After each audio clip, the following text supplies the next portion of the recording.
তো উনি কবে ফিরবেন সেটা কিন্তু তার দলের লোকেরা বলছেন নানা সময়। 2024-এর অক্টোবরে বলছেন যে কোনো সময় দেশে ফিরবেন।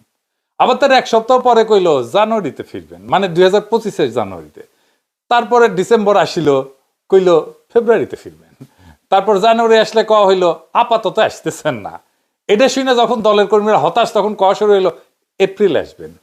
এপ্রিল যায় জুন আসলে কওয়া হইলো 28শে জুলাই আসতেছেন। আবার কওয়া হইলো অগাস্টে আসতেছেন, 5ই অগাস্টের আগেই। অগাস্টের শেষে যায় বলা হইলো অক্টোবরে আসতেছেন। এরপরে সালাউদ্দিন সাহেব সহ, মালেক সাহেব সহ অনেকে কইল নভেম্বরে ফিরবেন।